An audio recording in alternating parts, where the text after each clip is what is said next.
Gatalo January 28 ate main show ebiri kwetano tebo ya tano charity concert eno yansonga lwatunyumirwa kwobokera tugenda kubasesa kuwulira bubi nnyo kono Lwagidwa the phone service center Chinaka Afro Mobile Success Motors and Med Recruitment Agency Limited MP4 Visit Salone Chanja Nesanyuka TV.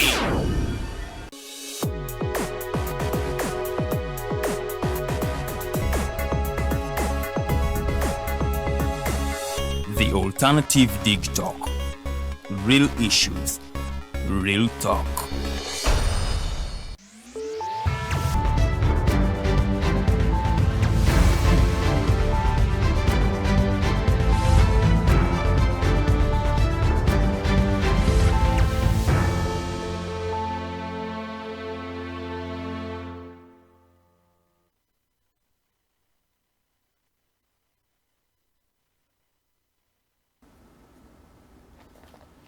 Akaongeza kalungi munange yatwekumiddeko akaseera kano bakadde kano nze Omumbejja Luwedde Lilian nkwaniriza nnyo era nga program gy'oli mu kulaba eyitibwa The Voltage gaba masannyalaze gennyini olunaku lwakuna ennaku z'omwezi 25 omwezi tukyali mu gwa Gatonnya oba January 2024 nyongera okubabuuzaako era nga mbalamusaako abatulabira mu ggwanga Uganda n'ebitundu by'eggwanga ebyenjawulo kale mwebale nnyo omulimu gw'omukola kaddata ke muwaayo mwebale nnyo mwebalire ddala tuli butereevu ku pages zaffe The Alternative Uganda ne Digital TV ku Facebook so nga ate YouTube channel yaffe yali The Alternative Uganda so nkusaba likinga pages zaffe tugoberere ku mitimbagano gyonna weetuli era nga YouTube channel yaffe nga bwe nkugambe The Alternative Uganda nkusaba subscribing tusobole okubanga ate tutambulira wamu naye ng'olunaku olwaleero ate ebibuuzo by'ekibiina ekyomusanvu munnange bikomyewo kale abayizi abayise abayitidde waggulu muyogeyoge nnyo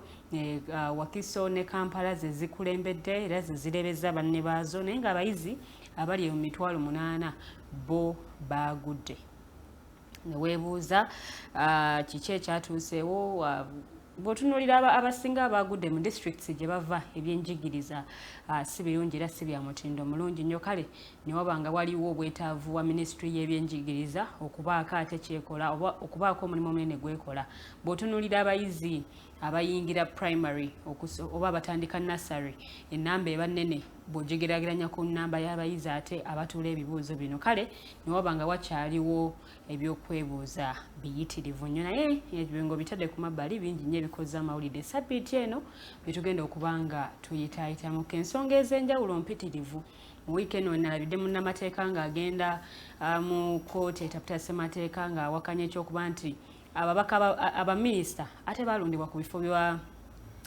okukiikirira abantu mu bitundu by'eggwanga ebyenjawulo ne bagamba nti kizingamya oluusi emirimu bano tebagenda na mu bukiiko bwa paalamenti kubaako nsonga boolyawo ze bateesa kuba kakati ate baba bamaze dde okwegatta ku gavumenti ebeeri mu buyinza bingi nnyo bitujja okuba nga tukoonako naye gwayagala okubeera ekitundutundu ku puroguramu eno nkusaba busabye okozesa comment section ayina endowooza yo giteekeyo ate nja kubanga ngisoma nga sho tenawunzikibwa kanyaniriza abakulu bwe tuli mu studio basooke babalamuseeko program ate tugitandikira awo olunaku olwaliro mwami Kasule nkuweereza akazinda lolamusa kuba tulaba nebaza omukama Katonda abadde ensonga ffe okubeera nga tuli wano olunaku olwaleero kubanga bangi bandyetaaza okubeera nabo ne babeera nga ffe wano ne babeerawo naye abalala tebasobodde abalala bali ku bisago abalala bafudde abalala obuzibu obutali bumu na bumu naye ffe tubanga tukyali balamu ate nga tusobola okubaako ne be tujja wano okulaba nga tukkaanya tuteesaako olwo oba oliawo tusobola okutereeza eggwanga lyaffe lino kubanga ffenna tukimanyi mbu lino eggwanga okulitereeza kijja kwetaaga ffe ffennyini bannansi okulaba nga tukwatira wamu okulaba nga tutereeza eggwanga lino abantu mwenna abatulaba mbalamusizza naddala abantu baffe ab'e Hoima West programs nyingi ezigenda mu maaso wabaddeyo okusoomoozebwa kungi kubanga obubbi bususse mu Hoima abantu babba mmotoka number plates za mmotoka piki so obubbi bususse so abantu tubasaba mwongere okubeera vigilant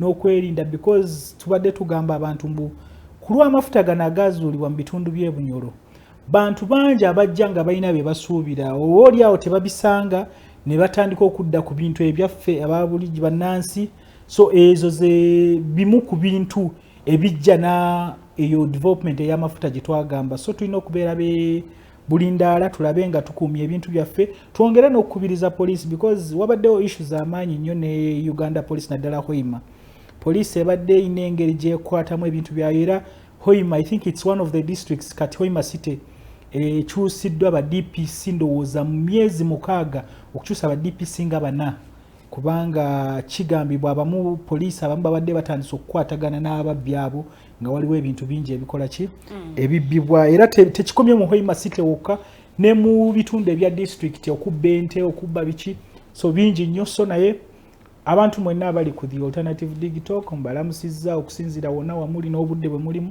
era mbeebaza olw'okubeera nga ku the alternative digital abaana aba P7 tubayozaayoza naye nze nina different view oba tunaabiteesaako na different view about the things of grade and what kubanga bw'oba otunulira abaana abasigala nga tebayise ate be bangi ate ne budde buno tugendagenda mu struggle ey'okunoonya ebifo abaana baffe gye bagenda okusomera senior 1 owa secondary level naye ojja kwesanga mbu amasomero gonna concentration bagatadde ku first and second maybe grade ate mulimu amasomero amalala bo bakoma ku 6 bakoma ku ki naye ne weebuuza abo they are just not even more than 10% of the abaana abafunye 6 oba bafunye eki of the total number of abantu abatudde ebibuuzo kati naye obuuza bali balagawa so me I have a different view about bino ebintu byonna bya grading ne curriculum yaffe nga bweri kubanga nze bwe tuba tugamba mbuno tukyesinga okulaba nga naffe tudduka n'ensi ezo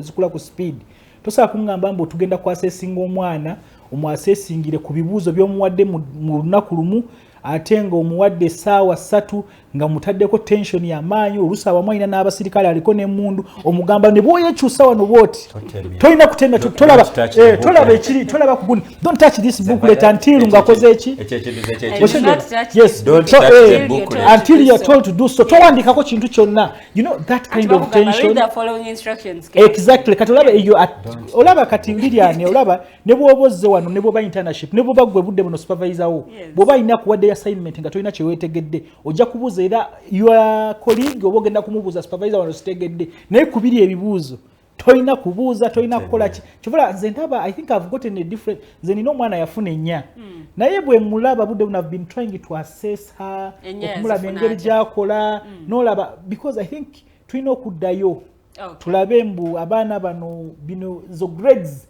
kisekko ekimala kubanga nina omwana yafuna ennya owange biological nina n'omwana omulala yali under my care nga nze guardian we ye yafuna 24 naye ate oliyo we 24 budde buno bw'omulaba amagezi ge n'engeri gy'akolamu ebintu asinga oli munne yafuna ki ayafuna obuna so waliwo a lot to be discussed there. Okay, tugenda kudda ku nsonga eyo mwami Mayanja kankuweereza akazindaalo olamuse ku batulaba abatulaba ku voltage akawungezi kolwaleero mbalamusizza nnyo mbeebaza emirimu anjagala okulisaayo bwe tubadde ku kooti wali ku Buganda Road nate retired Colonel Dr. Kiza Besije ne mwami Walter Mukakulubega babadde bazeeyo okuwera ennemba n'emisango egyabagulibwako gavumenti ya kuno bwe beemulugunya ng'emiwendo gy'ebintu gyekanani gavumenti ne bagulako omusango gw'okukuma ku bantu omuliro mu bantu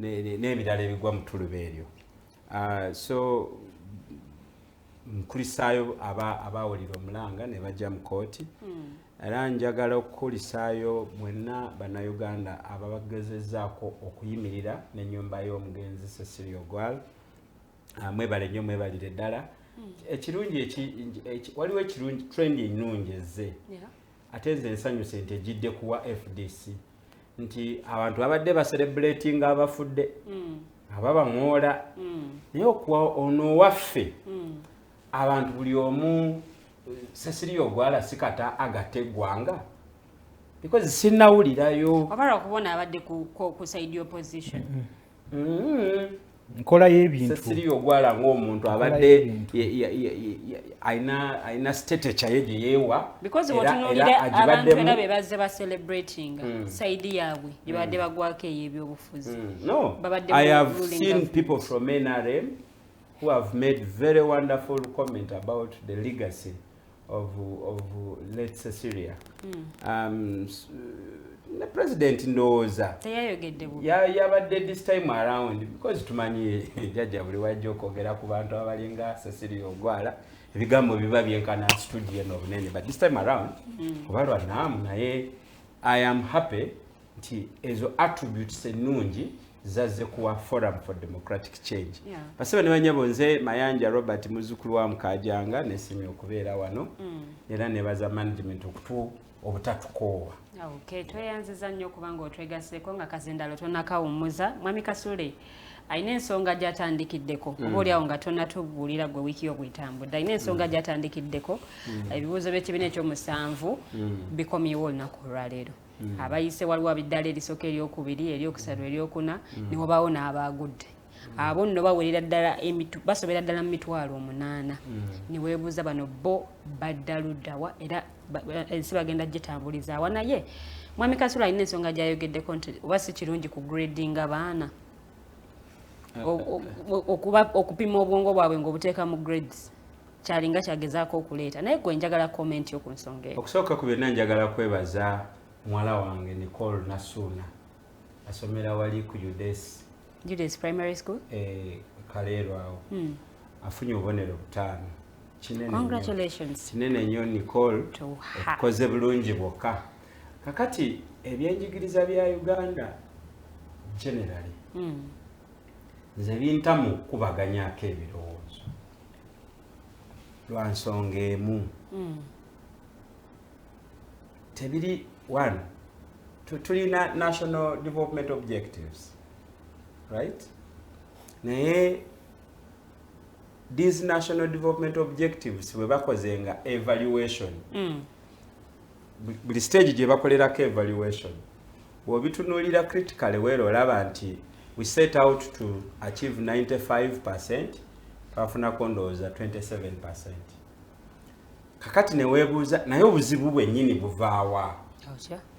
Obuzibu nze ne mufuna ansa nti tosobola kutegeka byanjigiriza bye tunakkiriziganyako ffenna nga bitugusa ffenna nga tetuli defined as a country, as a nation. Kubanga South Korea yo kye yakola bwemala okwemenyako abafuzi b'amatwale bonna, because once upon a time China was a colonial master to South Korea and Japan. Wakiwulira? Naye bwemala byonna byonna byekutulako ne baga nti kati we are South Korea. Ne badefininga olulimi lwabwe, ne badefininga enneeyisa yaabwe, era ne bashapinga the development they are working on. Kati ekyo ne kitriggaringa enjigiriza gye balina okuyigirizaamu abantu okusobola okubeera ba actor mu eyo development gye bakoze batya gye bashapinze. What is our development? What is that single development objective that we are building? Era strategy ki gye tukozesa? Kubanga tuwulira support to agriculture and industrialization mu bigambo, but mu practice commitment teriyo. Therefore tetusobola kutuula wano ne tudyaorganizinga byanjigiriza ki bitusaanidde okuwa abaana baffe okufuuka abannansi abafaanana batya. Buli seera tugaana okudiscussinga ekibuuzo kino. We don't have a nation. We cannot dream of development nga tetulina we twagala ku developinga. Ntegerekese. Therefore tetusobola kuteekateeka byanjigiriza. Mbaddeko mu kooti leero nga waliwo omusajja bamuvunaana omusango naye nga Munyankole agambye kooti nze mpulira olulimi lumu lwokka Lunyankole ate nga abyogera mu Luganda. Kati kooti neeyimirizibwa banoonye Omunyankole amanyi Oluzungu ajja okusobola okutaputira omusibe mu Lunyankole. naye omusibe yeerabidde nti bagenda muvunaana mu mateeka g'Abangereza oba kitegedde naye nga yagenda gawoza mu Lunyankole. Now ekyo njagadde okulaga akatuubagiro ke tulimu. Now tusinziira ku kyogamba nti omwana agudde oba ayise. Kasule akyogedde bulungi nti ye question paper bakusomeseza emyaka 7 ne bakuwa olupapula olwo olukole mu ssaawa 3 baagala bye wasoma myaka naye nga n'embeera yennyini gye bakuteereddewo kyobalaba nti abantu bazina amazina ng'omwana ayise naye oba omutwala kusomera okusoma ate lwaki bw'ayita weewuunya ate maybe Mayanja nakano katwala omwana abadde ku street ng'alaba poliisi ekuba abantu ng'alaba poliisi etiyagasinga abantu omuleetedde poliisi yebe mukuumi nti abamu nti era n'ebibuuzo bibeera ku poliisi we babijja ne babidistributinga so naye nze kyenjagala tukkiriziganye nti since we are a captured nation following a foreign agenda n'ebyenjigiriza byaffe biri foreign in character era birina kutuwa product y'aba slaves. System eri designed timutuula emitwalo 2 bwe muyita akanaana bwe kayita muba mukoze nnyo kubanga mu superstructure y'aba slaves the capitalistic superstructure abalina okuba obulungi balina kuba batono ddala abasigaddewo mwenna nga mukolera ki oba kitegedde therefore ebyenjigiriza byaffe nga bwe biri kati bwe birina okuba okutuusa nga tumenyeemenye enjegere z'obuddu ne tuddamu ne tweridefininga nga eggwanga ne tuprojectinga wawe twagala okulaga makubo ki ge twagala oyitamu okutuukayo therefore ne tuteekateeka abaana baffe nga bajja kubeera ba acta wali tukyali mu system eyasomesa bakiraaka yasomesa ba court interpreter kati twadvansinzemu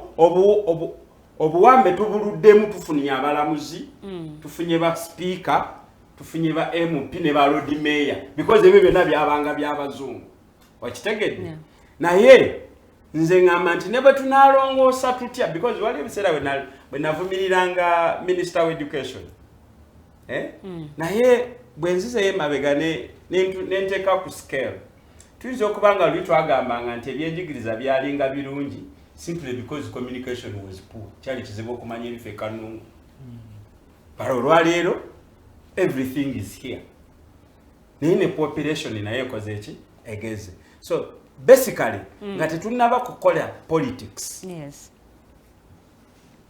politics nga contributing to national identity and national development ebyenjigiriza birina kuba byebino abaana bali olunaana olugudde emitwalo 8 egigudde it's business as usual kutuusa abazadde bwe bali ekandagga ne bagenda ku masomero ne babanja school fees zaabwe because nze omuzadde bwe mbanga nkoze emirimu gyange gyonna si gye gino egyandamu egibaddeko n'okwepena akati ne mpaayo fees zange omwana n'atuuka okutuula ebigezo n'agwa flat obwenkanya buli ludda abazadde basitukeko olunaku lumu abazadde emitwalo 8 namba nene nnyo bagende bagumbe ku kitebe kya UNEB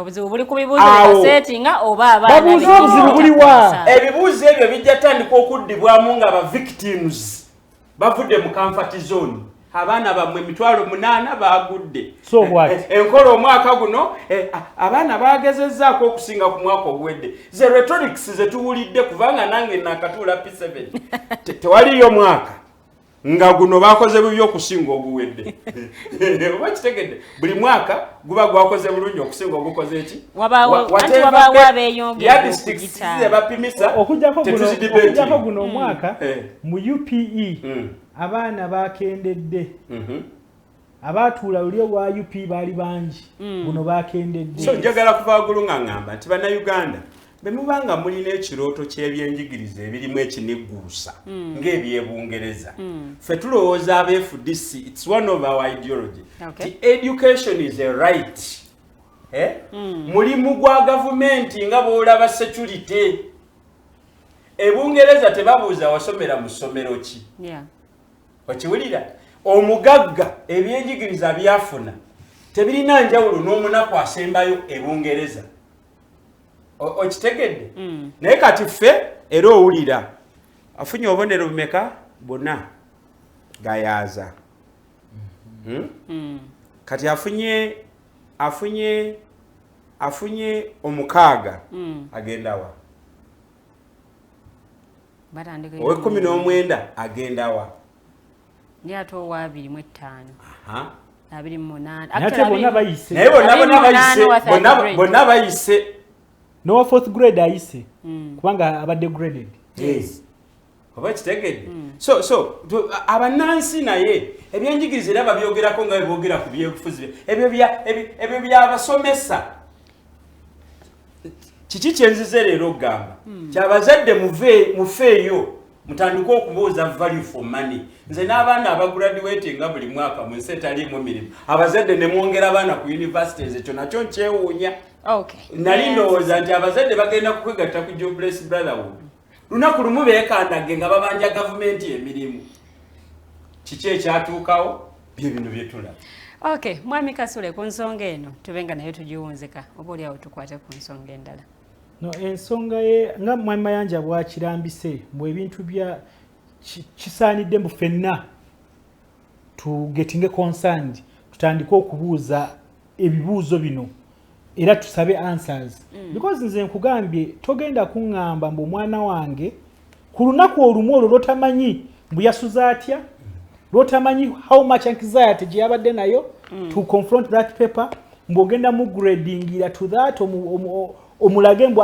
kubanga olaba omukonde because bw'olaba nga university progress ebeera accumulative okiraba progress ebeera accumulative mwana n'afuluma ne second class oba lower oba upper okitegera tewabawo njawulo y'amaanyi second class upper lower ne first class but wano omwana aze from P1 to P6 abadde ayitira mu first grade with 4 5 6 naye bwe atuuse ku PLE then afunye 20 something you don't know what influenced that chovolaba we need a total overhaul of this kubanga bwe tuba with 62 years kuva tugenda kuweza emyaka 62 kuva tutuka ku independence naye tukyali ku nkola eyo yennyini ya 1900 yes tetunaba gituulako gamba mbuno kati tukole ki because tetumanya abazungu enkola gye baatulekerako era mwami Mayanja akugambye bulungi yali the other slave era okusoma kwaffe kuli the slave mentality omuntu asoma n'osanga omuntu mbw asomye naye asomye to become a slave tasomye mbuno oba afunye amagezi mu ssomero agagenda omuyamba okukakkalabya kubanga bwe tulaba abantu abasinga bakoze ebintu eby'amaanyi mu nsi muno ojja kwesanga mbu okusoma kwabwe si kwe kuno okubadde fomo nnyo so to me I think nga mwami Mayanja bwatugambye ebintu bino tetugenda byogerako byokka nga tetwogedde ku politics so it's a high time tusoke kubanga bwe tunate tuterezeza ebyobufuzi politics the governance issue question tugenda kusigala nga tukola ki tubonaabona mu bintu bino nga twetwolola buli mwaka mwami Kasule toyagala grading abaana don't you think nti okuba grading kuno kubayambako okuteekamu amaanyi bwe kituuka mu kusoma n'omwana abadde mu second grade ayagaleko wakiri okufuna first grade see, it's general muntu I think you're quoting over and agamba if you keep on doing the same thing expecting different results then obachi alaso yagamba you a madman so it's only a fool who does that kubanga tuzze tulaba buli mwaka obaako n'emitwalo nga 8 mitwalo nga 10 do we make account of those people that abaana abo balagawa you understand tulina okulaba because it's not a matter of just grading mbw abaana bezuule bakole kinkuze nkugambi you're not going bwoba ngamba nga ku university I have no problem because it is accumulative once bwoba ozze okukola bulungi era by the way even in university third year tekwongerako kyamaanyi kubanga guli zile za wansi zibeera ne weight naye kati wano ombuulira P7 just 3 hours 3 times 4 papers that's how many hours ze zokka zogenda 12 hours omwana asomye emyaka 7 mu myaka 7 what is important to you it is 12 hours Ushege wo grading omwana era n'amasomero esawe like ebibuuzo bino biraga oba byabadde asoma abadde tugambe tuddeyo tufune ba sociologists batuule basajja abasomya anthropology abakazi abakyala batuule batu assessingire abaana bano batuula mu mbeera ki you don't know the entire atmosphere of the examination must be interrogated. You don't know the anxiety abaana gye babadde nayo tubadde n'abaana ewaka bano abaana abato abakoze P7 omwana nga ina anxiety agamba I messed up here na living with that ushege because tension gye bakolerako ebibuuzo ebyo ate Mayanja era kyogeddeko bulungi mbu education bwe yagibwayo ne bagiliberalizinga nefuka business nefuka commodity abana baba pumping omwana by 6 abera mu class Kasule ndabye drive esomero ngali paradise costa zalyo zonna bapangisiza public address system ne Banne ne band back celebrate kubanga ba attracting abana kati mu Uganda jude corruption wait how sure am I that mbu mwana wange goba wadde nnya ennyezo tezibadde ngule boba yafuna 10 ne bazifuula nnya because somero yagala kufuna kubanga mu abazadde mudukira wera denti mu bino binyini ebigezo bakwata mu mwaka gw'ebigezo guno nendo zali ku level ya senior fu bakwata HMW Kampala no banji ne budde buno babadde baweereza report ne bagamba bakwata abasomesa banji nga bakolera abaana because kiche kireeta ebyo byonna because bagala grades bafune numbers so government bwe yejjako ebintu bibiri ebyobulamu ne yejjako security nejjako nebya njigiriza ebyokusoma oba omanyi mbu kati mugenda kubeera mu ttabu because kati budde buno Lilian okwekuuma ewakewuwo n'okwekuuma muki olina okuhayaringa private security okulaba nga ewo otereddeko oli mu that middle class okulaba mbu omwana wasomye bulungi olina mutwala mu masomero ga Hillside Homes Darling omwana wajja kusoma naye dda bakanyihamba bwobo batunulira akugamba yagendanga mu ssomero nga temuli na ntebe agendanga mwiri ne transport nga bamala kulinda gundi za government zibakime bwe batemukimye lore zine za government zagendanga gundi genda mwiri ajja kumala emyezi omwezi nga gumu nga takola ki tareportinga nga kusomero naye omwana bwatyo n'asoma n'atuuka ku ddaala erifuuka judge wa Supreme Court. That's what we are talking about. So naye bino bwogamba mbuno kati kubanga that time the state yali in charge of the education system. Naye kati budde buno abantu bali in charge bo banoonya the capitalistic mentality bo banoonya how do I get the grades. Nze nina mukwano gwange omu naye Kasule kino njagala okole comparison analysis we malirizo ddemu ekibuuzo kino kibeerawa tunulira per capita investment ya government mwana wa UPE vis-a-vis a private school kakati ombulire product envamu era ombulire nsi omwana bamwanusu kaka kibeera ushaba nina mukwano gwange because I believe na no you see Lilian leka tusiga kifaananyi twagala omuzadde ali yalabe tutunulire omuzadde ategeere where the problem is coming from because many parents don't know even what is happening by the way olaba tusobola okunenya abazadde naye nga tebatulangako kufumitiriza because abazadde betwandirabye nga abasobola okubanga bategeera ebintu bino nabo they are blindfolded, they have been enslaved somewhere. Bo kati bwalaba omwana we amutute one highly amutute expensive omwana asomye omwana okusoma mu P7 masomero aga private agasembayo sente ntono ojja kwesanga asasula emiliyoni ng'emu ba 1 point something. No, kugambye gali average. Nze nina mukwano gwange yakola essomero last year. Naye yangambye Kasule nze byammwe ebyo kati bye mulimu si kyabisobola bigendamu. Lino essomero am earning 1.7 omwana buli mwana mucharginga 1.7. Naye bwe nafuna 700 abana 700 in a year ngenda kuba with these billions of money.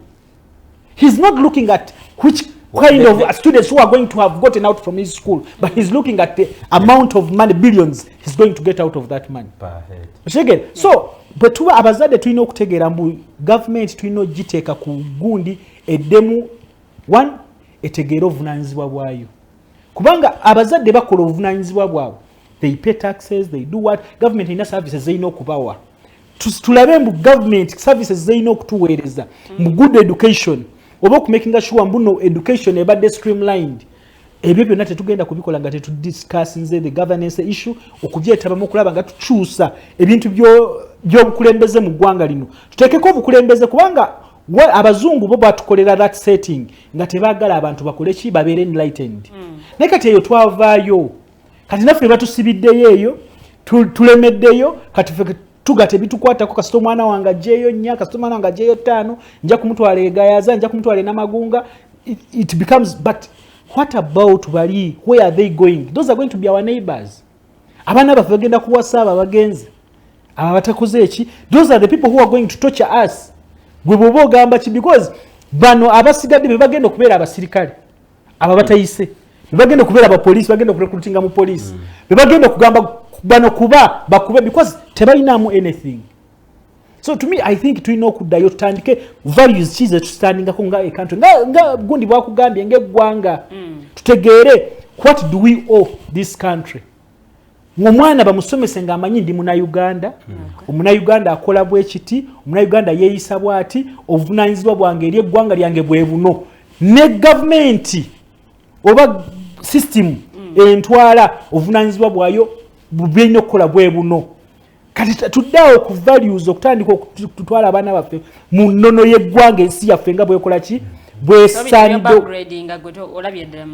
no you see nze nkugambye you can grade them use the system the accumulative system olaba omwana azze ya improving atya wana akendeddemu akozeebwa atya si bino byakuteekako mbuzimanyi fo ffe tulina fo zokka abaana kati amasomero gatandise n'okukola ekintu kino era amawulire ga TV eddakiika 70% of the time of news today is going to be taken over by celebration of schools and their no linda media print media tomorrow ojja kulaba empapula z'amawulire naye abazadde kyo kye batunulira kyekyo naye nga weerabidde mbu omwana gwogamba grade zo celebrating ezo abamu abazadde ojja kwesanga mbu omuzadde omwana we afunye 4 agenze namagunga tasobola competinga but they all end up in the same universities singa twali tugamba mbu bano bagenda mu universities endala because ojja kwesanga bonna bazze UCU Makerere Mubzi Kyambogo singa ogamba muno mwana asomedde Homes Dale na asomedde Hillside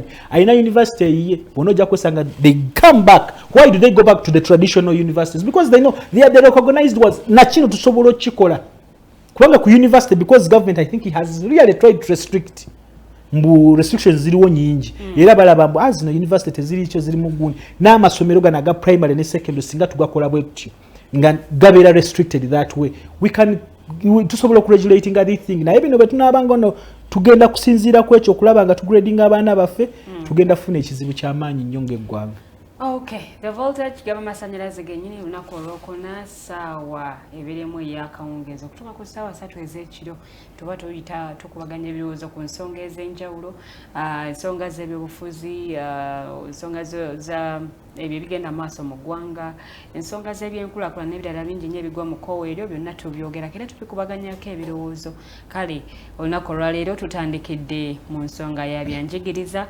emuyagayaga ennyo mu abasobodde okubanga muyita nammwe abataayise bambi bw'oba oweereddwa omukisa ogw'okuddamu osobola okuba nga oddamu n'otereeza oba oli awo ebitaatambudde bulungi ku mulundi guno yes simanyi lwaki abakulu bene mu studios bakisekeredde naye kale tugenda kuba tutambulirawo wennyini tuli butereevu ku the alternative Uganda alina comment giteekeyo nja kubanga ngisoma kale ensonga eyo ndowooza nga tugitadde ku mabbali mwami Mayanja nsonga kyezo enkulu zotunulire n'olaba nga nsonga nkulu era nsonga za nkizo sabbiiti eno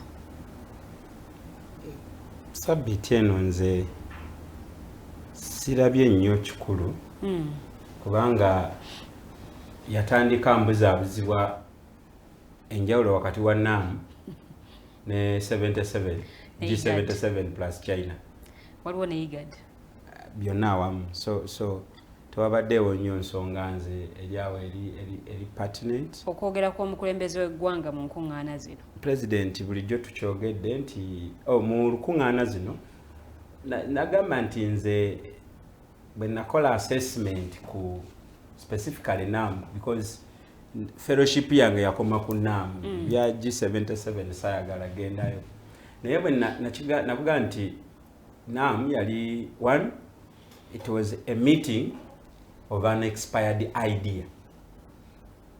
Kati nze bwe mmala ogikolako that indictment ne neebuuza Uganda kye yali ekimyemu.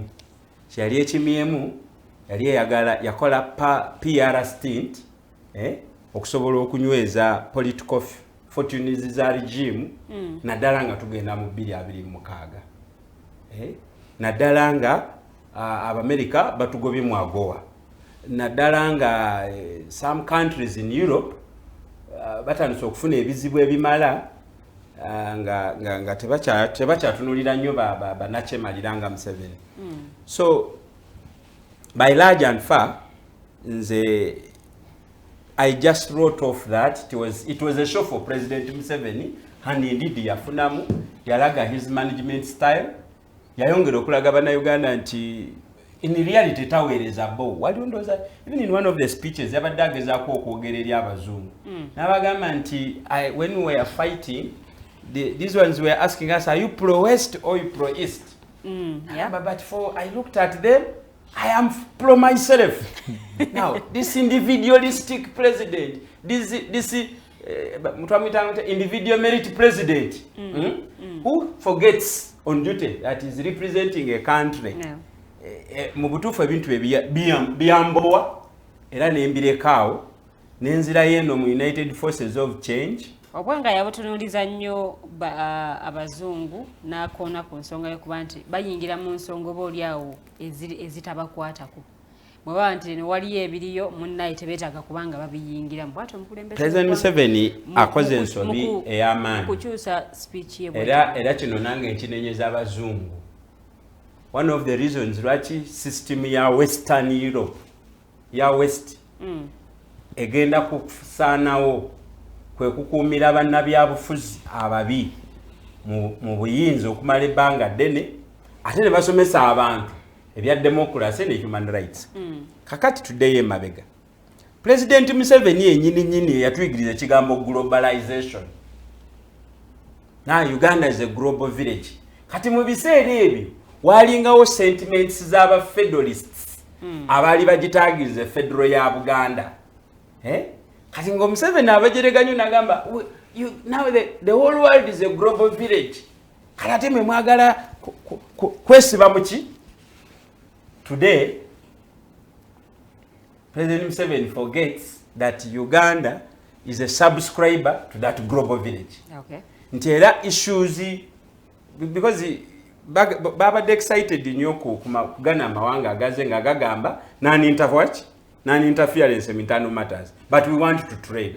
Ngembulira yense trading nga teyingira mu nsonga zaki twali tukola bulungi nnyo ne Kenya ne tukola policies za njawulo ku COVID business ne zifu.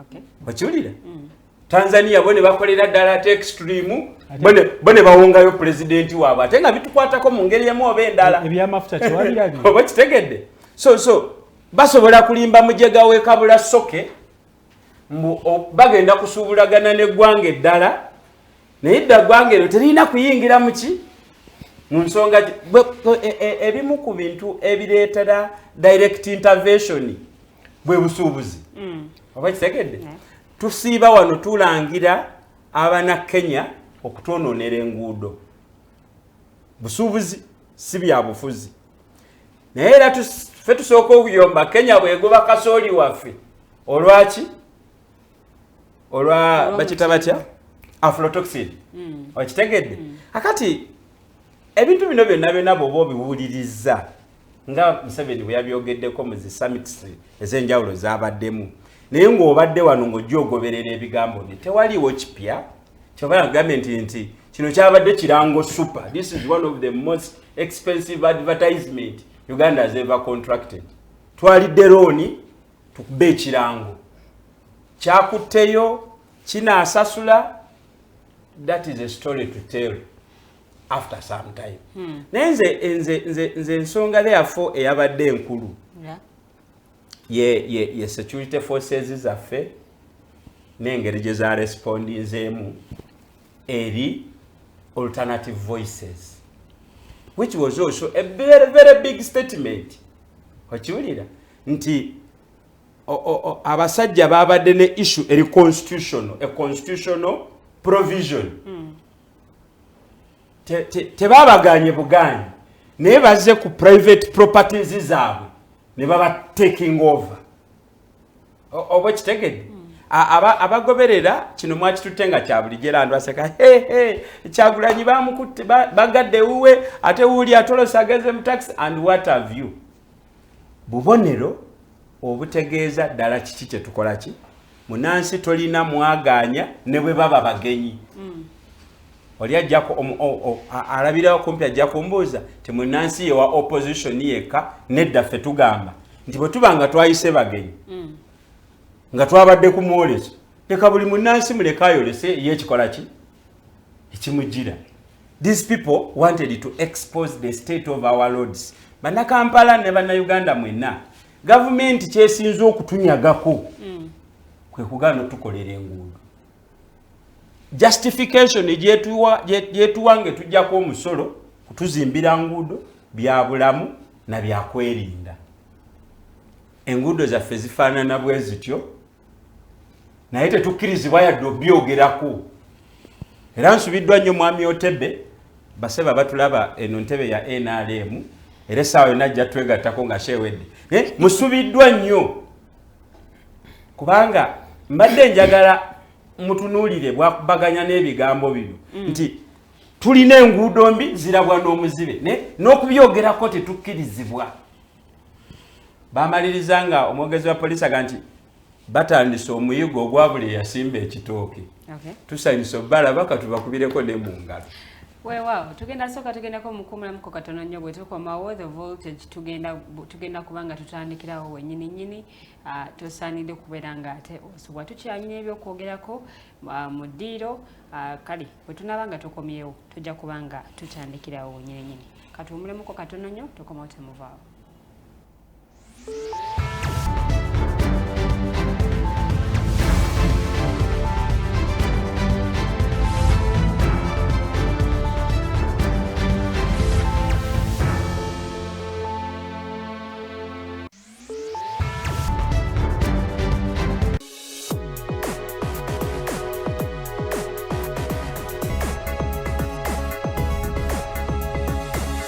The Alternative Dig Talk.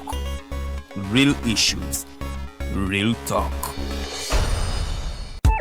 Onaba wakolo atabe kula bonita abiri kumunana kuno mwezi tuliawo kula bonita bambi tukubukinze olwolunaku tukwesose obuwagizi bwe tuwetaaga era tukwesunga tusooka n'abato kuyingira mu twalo January 28 ate meinisho ebiri kwetaano tebo ya tano kyalite konsati eno ya nsonga lwatunyumirwa kwobokera tugenda kubasesa kuwulira bubi nnyo kwono.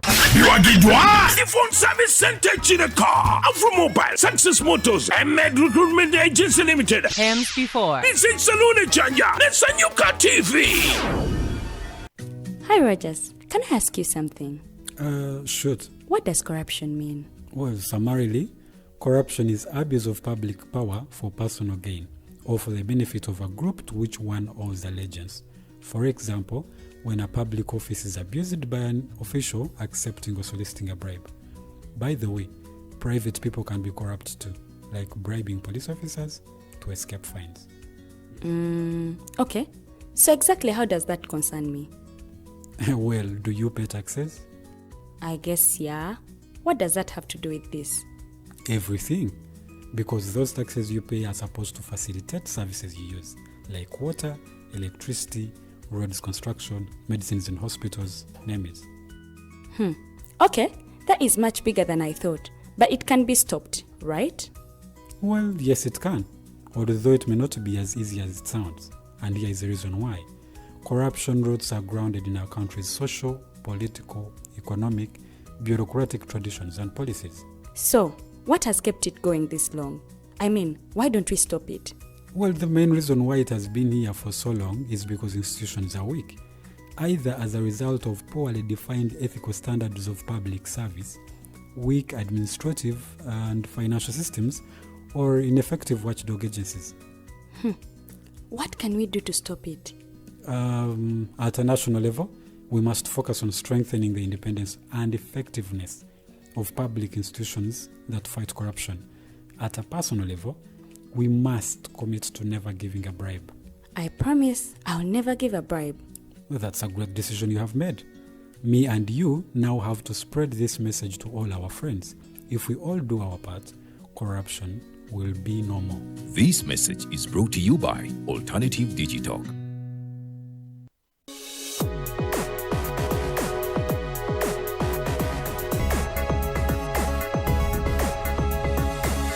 The Alternative Digitalk. Real issues, real talk.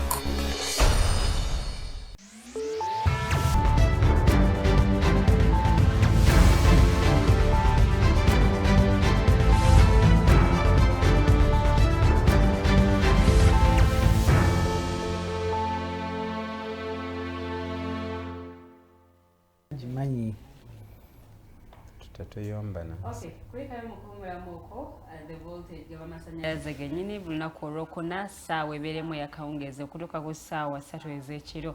Nze Omumbejja Luwedde Lilian mu studios ntuddemu n'abakulu mwami Mayanja Robert Wels ne mwami Kasule Ismail. Bwe tutambula olunaku olw'olwaleero ate bwe tugenda maaso n'okukola era kansuubire nti gwe atulaba we tutandikidde bwe tuwunzikidde essaawa yaffe esoose waliwo byosobodde okuba ng'otegeera ensonga tukoonye nnyo ku y'ebyenjigiriza era we tuwunzikidde mwami Mayanja yabadde atutegeezeza nti wiiki eno talina nnyo kyamaanyi kyalabye wabula abadde akyetegereza enkuŋŋaana zino ze twakamaliriza okusingira ddala olukuŋŋaana olwa non-aligned movement era nga luno abagenyi babadde bayitirivu wano olukuŋŋaana olwo lwakomekkerezebwa sabbiiti ewedde naye nga we tuba tuvuddewo njagala mwami Kasule naye atubuulire ensonga ezo enkulu ng'oggyako ensonga gye yatandise nayo ey'ebibuuzo ebyakomyewo ensonga yadde ekwata ku byenjigiriza kale kamuweereza akazindaalo naye abe nga atubuulira ensonga kyezo ze yatunuulidde nga nkulu nnyo mu wiiki eno. Tuli butereevu nga bwe kugambye ku pages zaffe The Alternative Uganda ne Digital TV ayagala okubeera ekitundutundu ku discussion tekayo ndowooza yo nja kuba nga nzisoma nga kyo tetunnagyewoonzeka nkomyewo ewo mwami Kasule. Ensonga enkulu mu wiiki ebadde ensonga ya nnaku eya omunabyabulamu oba health worker omulenzi omuto Austin Abaho ow'Erukunjiri yali agenda ku mulimu ava ku mirimu gye n'agwa mu kinnya eky'amakubo amabi n'akola ki n'afiirwa obulamu bwe. Omanyi ng'eggwanga tulina ebintu bye tutateekamu bye tutaweereza makulu naye bw'otunuulira how much it takes to train a health worker. How much money, time. Mu system yaffe eno gye tubadde twogerako education. Abazadde be kye bayitamu n'obudde. Even the government itself, resources zeteekako okulaba nga tufulumya health worker. Naye omwana omuto n'afa bw'atyo. Ate mu wiiki y'emu nga Abannayuganda bavuddeyo okulaga obutali bumativu ku nguudo ebinnya ebiyitiridde mu nguudo mu makubo gaffe. Naye nga poliisi eya Uganda evuddeyo negamba kati abo bonna abavuddeyo okulaga mbuna nguudo za Uganda zirimu ebinnya mu bakwate. Libadde gulire ly'amaanyi nnyo era libadde lya nnaku ate nga Abannayugandans I think okujjako tetupaying attention to detail. But singa tubadde abantu abapaying attention to detail, that is the time buli muntu buli lwakuna lweyandivuddeyo walaba ekinnya kyonna n'asimba oba ettooke oba n'ateekawo eggundi okulaga obutali bumativu mu gavumenti ssente zaffe ze bakozesa obubi esaanidde okukola amakubo gano kubanga okufiirwa omwana omuto bw'atyo today it is him. Those are the red lights ezikulaga mbu anyone can go in that kind. Ate bangi abazze bafa nga tebakola ki tebabeera highlighted in that ngono kubanga ono abadde health worker ng'amanyikiddwa naye nakola ki n'afa mu mbeera bwetu nga bano abavuddeyo Bannabyafuzi nga Dr. Besigye, Honorable Kyagulanyi, Lord Mayor Erias Lukwago obasibidde waka ewaabwe kubanga kiki kyobasibidde mu ggwanga bavudde ne bakunga bannayuganda naye nga bo bali waka waabwe obasibye obataddeko n'abasirikale bonna Kyagulanyi tetumanyi na gyali oli omwana akola ki baziika kyova olaba ebintu bino olumu bwe tuba tubyogerako wano abamu balowooza abo bo just bajjula bukyayi bwabwe bajja ne boogera wawawa ne bamala ne bagenda but in real senses ekyo kye kituleeta wano omwana nga Austin abaho kye kituleeta wano okujja okwogera ku bintu bwe bityo omwana bw'atyo health worker kye kitutwala ku makubo kugamba naffe katugende tusimbe ebitooke naye singa si kyekyo singa naffe tuli mu bulamu bwaffe naye nze mmanyi today it is him tomorrow it is me tomorrow it is my son tomorrow it is my relative so tunatandika okulaba ebintu bwe tutyo tugenda kutereza eggwanga lino eryo libadde eggulire ly'amaanyi nnyo era mu wiki emu nafunako chance nga ndi wamu ne bakulu bakulembeze baffe mu United Forces of Change netugendako okukyalako okuwayamu naye Interreligious Council jukira bwe twali omwaka guno gwali guta twagenda omwaka gwali gugwa twabayitako okusaba ne tutalaba response yawe era ne batatuddamu I think ne tubawandiikira nga tubagamba twagala kuba meetinga tubanyonnyola ebiki bye tuliko na lwaki tukola ebintu ngeri gye tubikola ne bakkiriza era mwaka guno gundi wiki eno twagenze twakulembeddwamu leader of opposition Honorable Joel Senyonyi ne leader of opposition yawumula Winikiza Honorable Wafulo Gutu banji ne tugenda okulaba nga tukoze ki tuwayamu nabo era ne tuogera nabo ntubabulira biki watch ebitukozesa bino era ne tubabulira ne tubalaga obutali bumativu bwaffe okulaba nga eddoboozi lyabwe terivuddeeyo ku bantu abanyigiriza because bingi ebirimu because ekintu nga kino ekyoyo omwana kati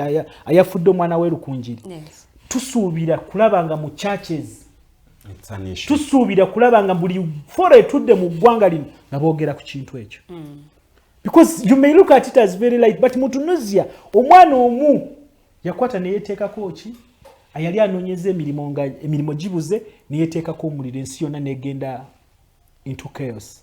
So I think bino ebintu kati twamitinga Interreligious Council era nabo ne batubulya ne batusuubiza ne Archbishop His Grace n'atusuubiza mbu kati ene badde first meeting tugenda kubeera ne meeting eziddirira because twamugamba tubadde tuli supposed okujja wano ne ba principals baffe abakulembeze b'ebibiina ebyenjawulo abali mu mukago guno naye tebasobodde budde buno wetwogerera bali mu maka gaabwe tebasobola kukola ki kufuluma ate president wa National Unity Platform ye tetumanyi na wakoze eki kyali so embeera efaananyi bwetyo ne batusuubiza bajja kukola ki era kiddayo Mwami Mayanja kyayogedde wano mbu government bwe yali nga Mwami Museveni agezaako okulaga mukati bamuwadde nalabye wano nga bamukongratulatinga mukati abategeera mutegeera agenda kubeera chairman wa NAMU oba simanyi wa G7 up to 2027 kati mutegeera kye kitegeeza because as if we are looking at Uganda mukalulu kokka because Uganda is here to stay by the way. Mwami Museveni gwe nebo omwana omugamba agenda kubeera up to over 2030 something but who knows what happens tomorrow. Okitege so nze ebibadde mu week eno tebibadde bya ssanyu kubanga bw'oba olabanga olya akyesampinga mbu nze kati ndi munene bampadde na bino naye nga bali abasibidde eri abamuvuganya abasibye emikono tebasobola kwogera abaana abato nga ku myaka 25 26 health worker nga Austin abaho bakyafa mu makubo amabi kati gagoku okuba ekifuba mbu nze ndi w'amaanyi nnyo bampadde n'obukulembeze bwaki nze nkulira kino ndowooza kyandibadde kyewanyisa abantu bwe batyo nga President Museveni kyandibadde gamba mbu eggwanga lyange bannansi balina obudembe basobola okutambula okukola buli kimu kyonna nga tebakoze eki nti ebikozesebwa mu ggwanga lyange oba makubo infrastructure na biki ebyobuyigirizi na biki byonna bitambula bulungi but we've not seen that. What we can see is presence of police everywhere amaje bagatadde buli wamu era olaba ne leero Dr. Besigye bw'abadde mu court state prosecutor kyagambye mbu omusango guno tubadde tusaba tugongereyo because abasirikale baffe bakyali mu NAMU abagenda okuwa obujulizi ku musango guno bakyali munamu so mbwe gwanga kati lisobola okugenda at stand still because mukyaziza justice mukyaziza abage it's not business as usual so bibadde mu ggwanga muno byakwenyamira si bintu byasanyu tulina okwongera okulaba nga twerwanako okulaba nga tutereeza ebintu bwebityo kyova olaba nze ngamba abantu ino kampeni yatandikibwa nga abantu nga bagiyita yakusaaga yakusekerera naye to me I think it is gaining meaning abantu batandise okutegeera how serious it is because olaba ne police ngeri gyevuddeyo ne state propagandist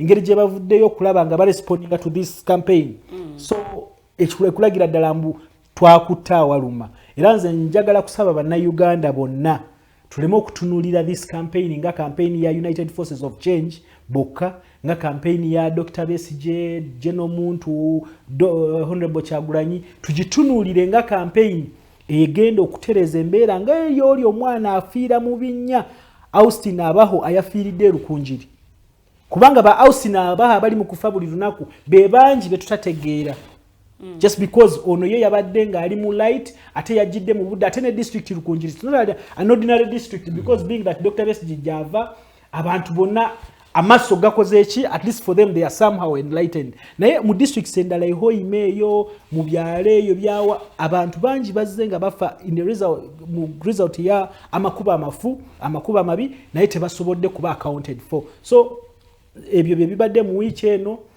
naye ate tukyagenda mu maaso ne campaign ey'okulaba nga abantu basimba amatooke awali ebinnya byonna bagezaako creating awareness government etegeere mbuwe yeebase Mami atabero luli yatugamba muri mu muzannyo era bwe munaamaliriza mujja kuddawo bulungi ate bwe wamuyise leero tagaanya okujja okubyogera leero muyise n'agaana okujja because akimanyi talina kyagamba Bannayuganda tosobola kulimbira abantu banga ddene you can keep on fooling people but you cannot keep fool them forever ekino kikulagiddeko nze nkugambye genda olabe ekyabadde Rukunjiri family yafiiriddwa omwana gwe badde balinamu essuubi asomye okusoma okufuuka health worker okulaba mbu afuuse guuni naye n'afa ekimusse yakubye ekinnya n'akola ki ate nzi kati olaba kati budde buno oyinza kugamba mbu kubanga kati bali abaavaayo abaali batooki beera bagamba bannanga amakubo gaffe mafu nnyo muleesewa n'abagenyi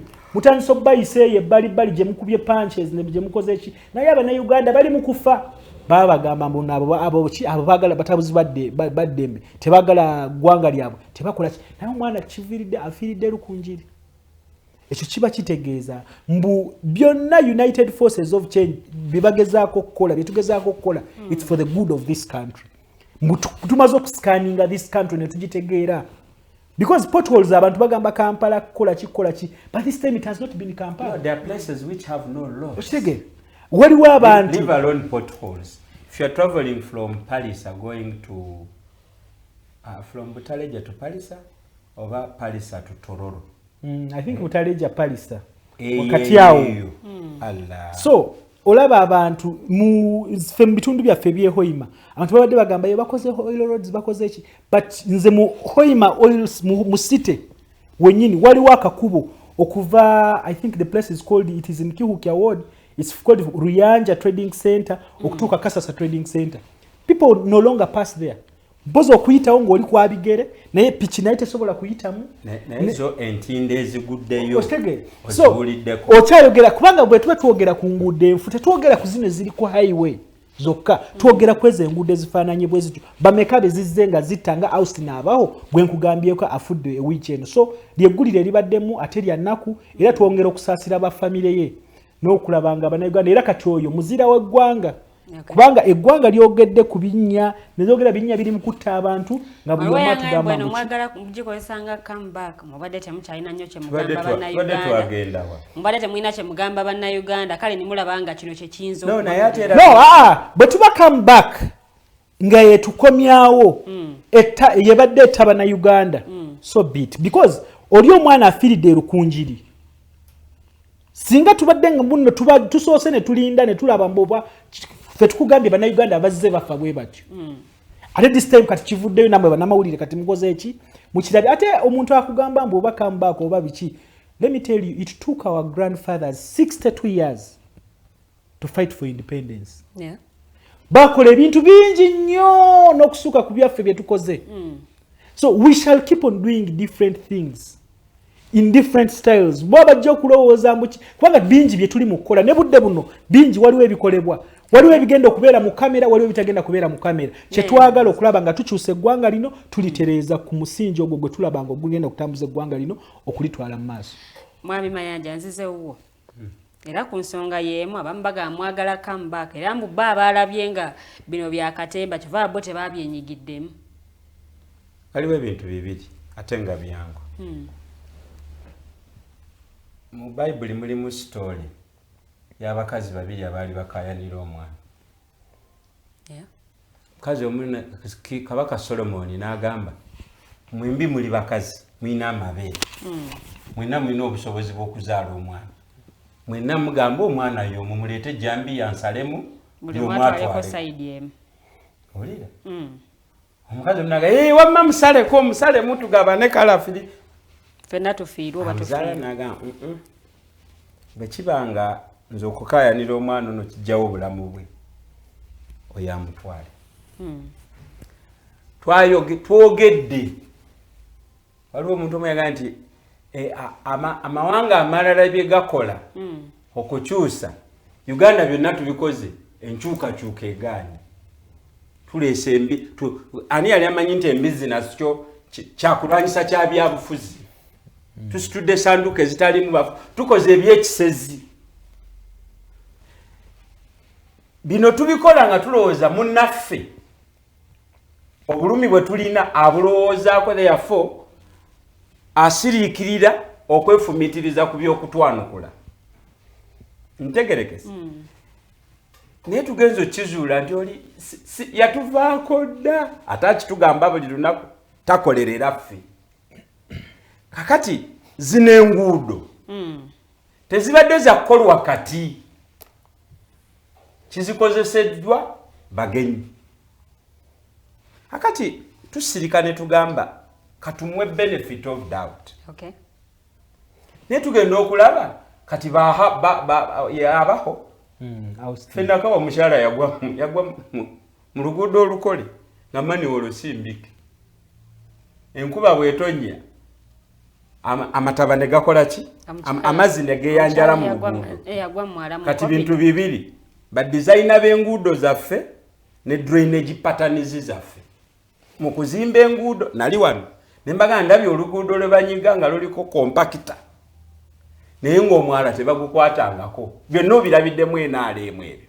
Akati tugenze okulaba nga abantu baffe ate betuwonzeeyo kubanga twalowooza nti bwe tusirika bakola ki? Abantu batugamba nga Mayanja bwe mwekalakaasa mulinya ennyanya zaffe nebyokwekalakasiza mu nnyanya zaabwe ne tubivaako ne tubalekera enguudo n'ennyanya ne babakuba emigo ne babamala ku nguudo. Okiwulira? So oyo agamba nti tubadde tuli desperate for a comeback mu politics nga mu mupiira.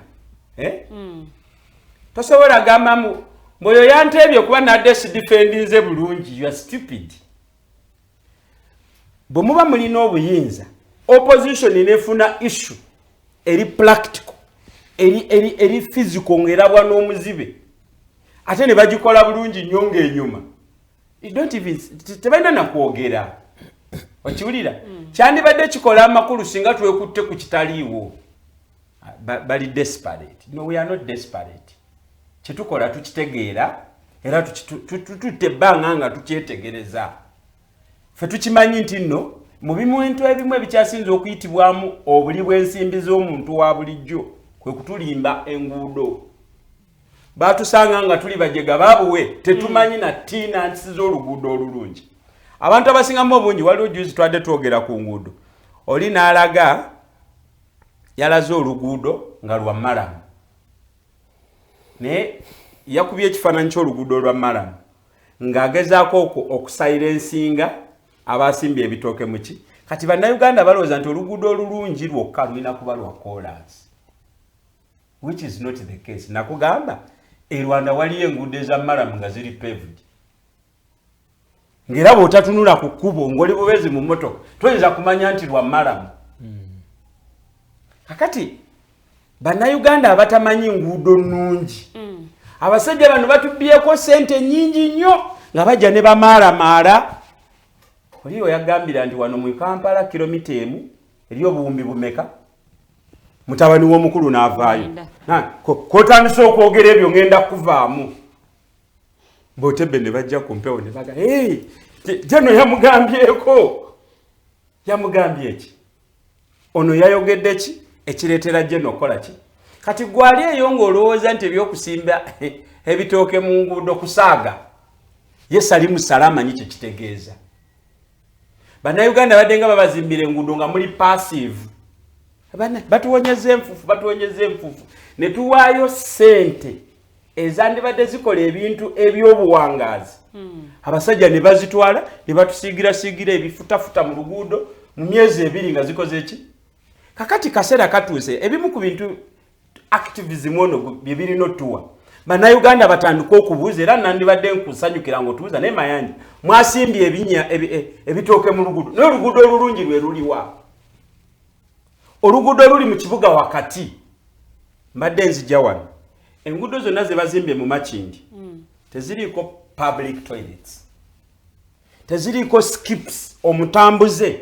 wayinza okusuula kasasiro gwakimuletize ng'okola ki ng'otamba batuteereddewo we tusuula kasasiro byabagenyi ebyo era bigenda n'abagenyi nze nkugambye empisa eno simanya kiwempe simanya wa nga ngezaako okutunuulira kubanga meeya w'e Makindi alepoka nnyo n'enguudo bwakoze ebyaki ebyenjawulo naye ngenze neŋŋamba nti okay it's given bagezezaako zimba enguudo naye kacyanga tuyingira mu buyinza kacyanga tukwata Kampala ne tugizaayo kubanga kati etambulira mu ofisi ya president tulowooza nti ebadde efuna cream de la cream naye kati tutunulire badizayina b'enguudo z'ekibuga ekikulu bebo nakugambye abaleeta kompakita ne banyiga oluguudo olukola surface naye nga drainage tebakuteeyo so Abannayuganda activity eno ebaleetera okutandika okubuuza oluguudo olulungi lufaanana lutya okitegedde bwe tunaatandika okubuuza oluguudo olulungi lufaanana lutya era tujja genda ku kibuuzo naye oluba lwa ssente mmeka tukola enguudo eza ssente ennyingi nga teziwangaala kitono life span z'enguudo z'e Kampala yenkanankana n'omugaati shelf life y'omugaati ye life span y'enguudo ezikoleddwa mu gavumenti ya John Yoweri Kaguta Museveni so activity eno yabadde nkulu nnyo abo abagamba nti no we are desperate for a comeback let them come to the ring we mingle lwaki bagalira ba players baffe lwaki babagalira munda bwe tubanga it was just a comeback abamu ne babiteekamu n'okusaagirira oba omuzannyo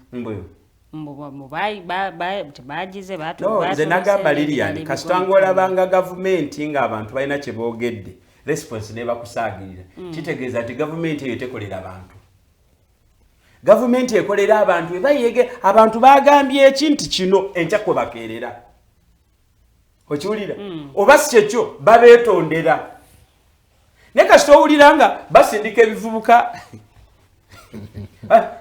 nekijja nekigireegerera abantu abakulu okiwulira kyo kitegeeza eyo gavumenti si byeriko yababbi kugamba tebafaayo bino Kasule byokaaba byotuyira amaziga mu studio nga chairman webuyukwe wankoze bubi nnyo Jimeka naabi omusajja omukulu district chairman ekikutemya emiranga mu maaso ga minister ki mwante sente za district mbazi batera ku account nete bane ekiri mu Uganda mu local government ne Kasule abantu bafa buli lunaku sekugambye litwa mwe mwafiiridwa social worker fe twafiirwa maama abaana be bannamawulire baliddayo ne babanoonyaako tulitegeera kye bakola ki so abantu bafa buli lunaku abantu bakaluubiriddwa cost of living mu misolo egy'olutentezi in the name of infrastructure development naye tutandika ddi okufunamu tetujja kufunamu kuba abantu bali passive okiwulira abantu bali excited nnyo mu bintu ebiri cosmetic batuwonyeza enfuufu naye tutaddeyo kyenkanaki so nze ndowooza nti eno activity tejja kutegeerekeka balabira kumpi ejja kutegeererwa abo abalina laavu y'eggwanga lyabwe ku mutima era abeeteefuteefu okuwaayo kyonna ku lwa Uganda. Naye abagenda obijeregerera beebo abakalambalidde ku jjajja tava ku main si nsonga ne wabanga amaaso ge tegakyasobola kutunula ku windscreen ya bus abanga nti tova ku main bibe bagenda oganti eno kamba. So 2024 opposition musazeewo kwegattira wamu oba kukolera wamu kino tukisuubire okutambula bwe kityo okutuuka 2026. Lwaki bannayuganda narrative yammwe ekoma ku 2026? What is going to happen in 2026? Because okweteekateeka kwammwe kwonna era kulaga mweteekerateekera kulonda kwa 2026. Osinziira ku ki? Mpa indicator nti okusinziira ku kino bano bagenda mu kalulu 2026. And who told you nti akalulu kalina kubeerayo 2026? Supposing we waked up nga Jajja Museveni yabivuddemu. Nsinziira ku roadmap ya electoral commission. Yes. Nze ntunulira roadmap ya Katonda. Assuming tuvudde wano mu studio ne tugenda mu bikunta because fe tusula mu bikunta. Tugenda mu bikunta byaffe okwebaka. First thing in the morning, breaking news. God forbid. Do we go to 2026? So nze Mayanja abeera gonja wakalira. Nina ebintu nze bye sitatambuliramu. I can tell you a volatile country like Uganda, we may not even go to 2026. So toddamu kutubuuza 2026. Era ebimu ebyanzija ku bukristaayo kulindiriranga Christmas. Ffe kuba mukyalo baatuga nti engatto zaaki? Engatto ezo za Christmas. Engatto yo nga nnungi nnyo naye nga tokkirizibwa gyambalako. Olunaku tenakola ki? So totuteeka mu politics wa Christmas. Opposition twamala dde okusettinga agenda yaffe. Yes. N'ensonga ne tuziba bannayuganda era nabo ne bakkiriziganya naffe. Olumu baatukulembera nako ku Kabaka riots. Abantu tebalinda bakulembeze. Wakiwulira? So as long as the issues ezigulumbya bannayuganda weziri, don't talk about 2026. Anything can happen. Kasule yali wano n'akugamba nti Sudan kali kagaati. Mwana akaaba. Oli yagenda ku dduuka ne bamugamba ati sekakyali ka 5 kasatulusamu nansijja bigumiikiriza. Akagaati. Naye ate kati abeerukungirya abaaziise omutendeke olw'ebinnya bya General Yoweri Kaguta Museveni mu nguudo. Olw'ebinnya mu nguudo. No, binnya bya General Yoweri Kaguta Museveni. Omanyi nammwe mubeere fair. Buli kibi kyonna ekyassociating wa ku regime ya Amini mwakyambaza General Idi Amin. Dr. Milton Obote. Kati lwaki ebyo ebya General Yoweri Kaguta Museveni ate mwagala tubiteekeko ebimwe? No binnya bya. So enguudo ebinnya ebirimu byonna amafuta ga General Yoweri Kaguta Museveni. Amagye gage ne sente zize. Naye ebinnya kati ebinnya byani? Bya Lukyamuzi.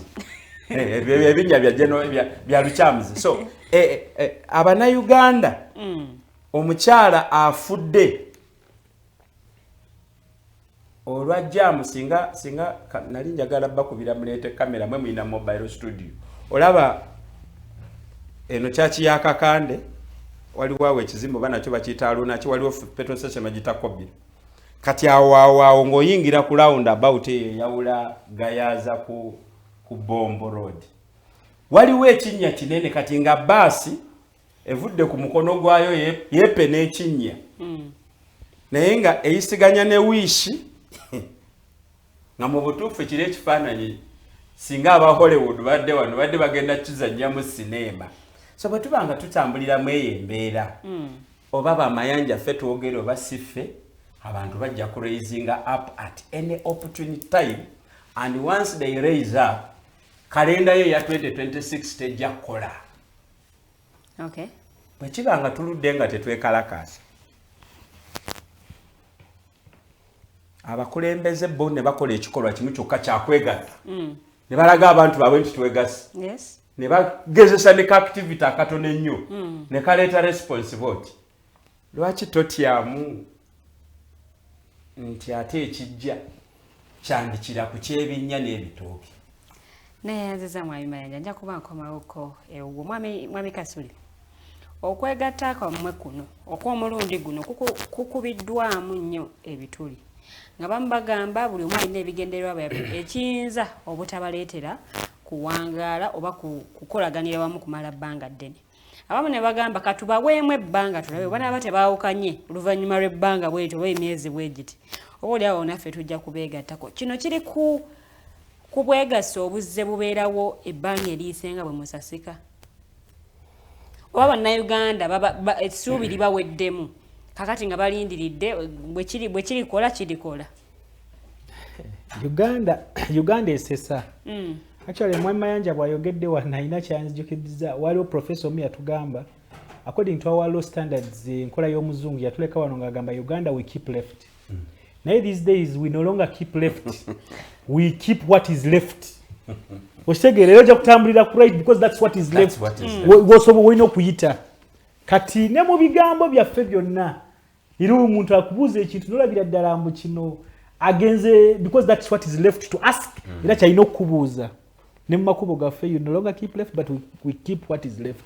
So okudda ku kibuuzo kyo nze nkugambye ne Mwami Mayanja akikugambye wano nkugambye it took our grandfathers 62 years okufuna independence. Ate bingi bibiina bingi emikago mingi gyaliwo gino ne gisasika gino ne gigira divide and rule ey'omuzungu naki byonna ne bikola ki naye still they achieved kye baali bakola ki. Tomorrow mu October tugenda ku celebrating emyaka 62 kuva tufuna ki kuva tufuna independence. So oli ayogera mbu leero kino kati ne bwe kijja nakyo ne kisasika no problem. Okay.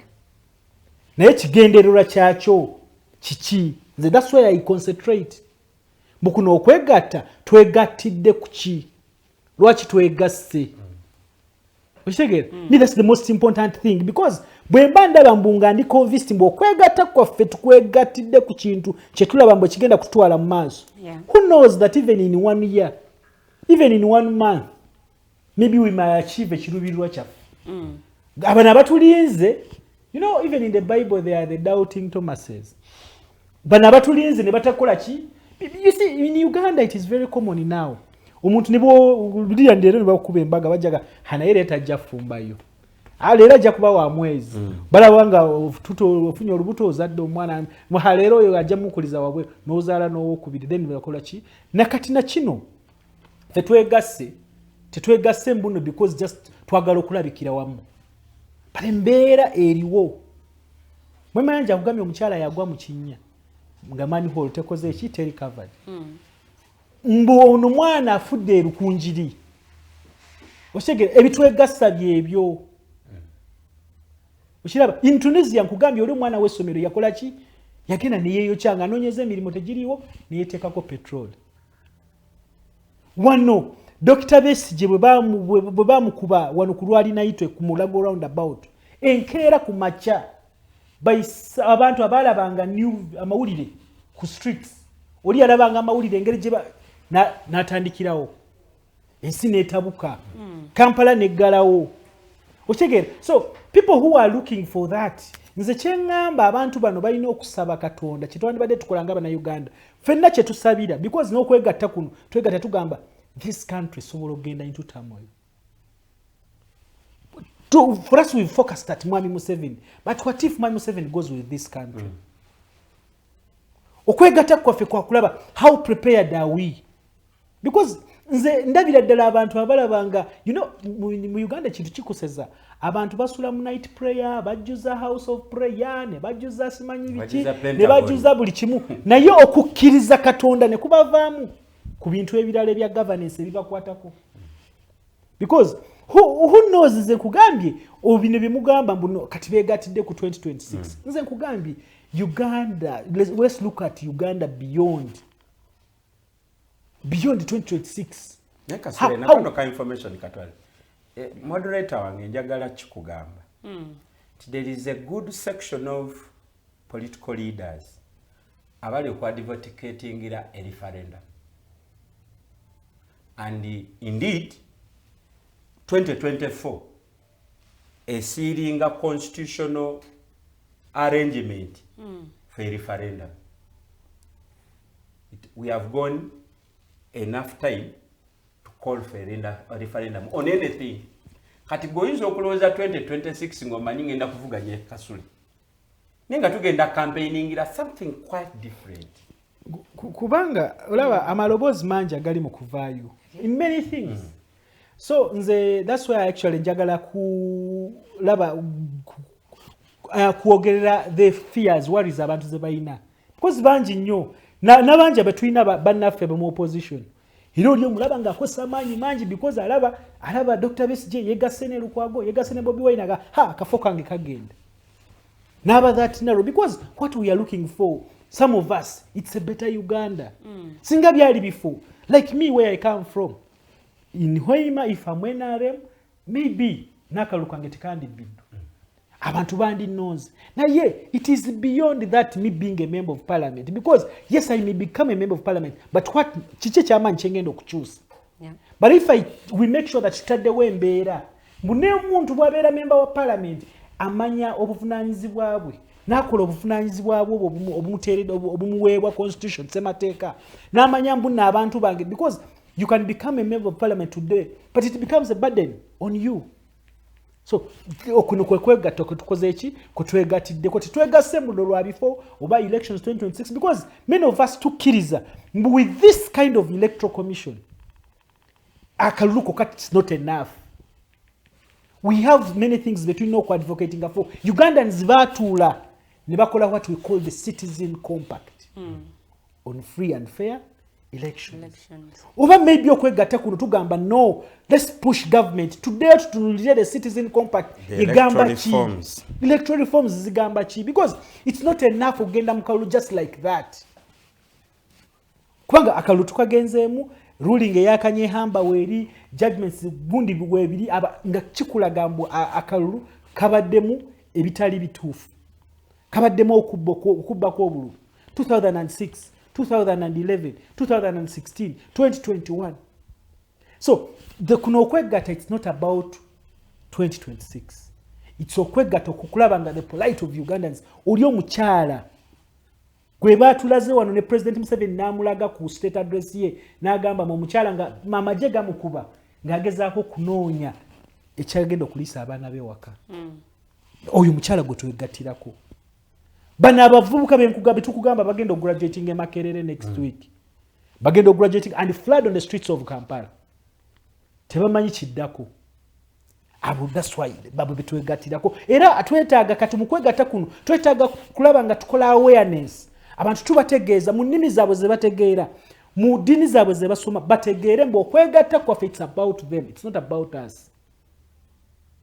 So okwegatta kwaffe abagezaako gamba mbuno babaagala kukulaba nga kibagenda kulaba nga ku advancing because what we want it's not about okukomaawo okulaba nga transforming eggwanga lino. Fine tulina egos zaffe, everyone would want to be a leader, but why do we accept to be led?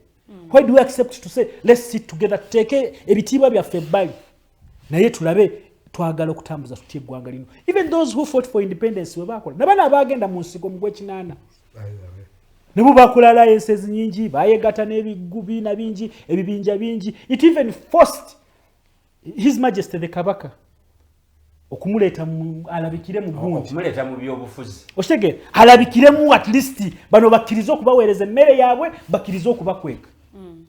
So kati gwe bw'oba okyayogera bwetu that's why you see nkugambye this week twatambudde ne tugenda mu interreligious council.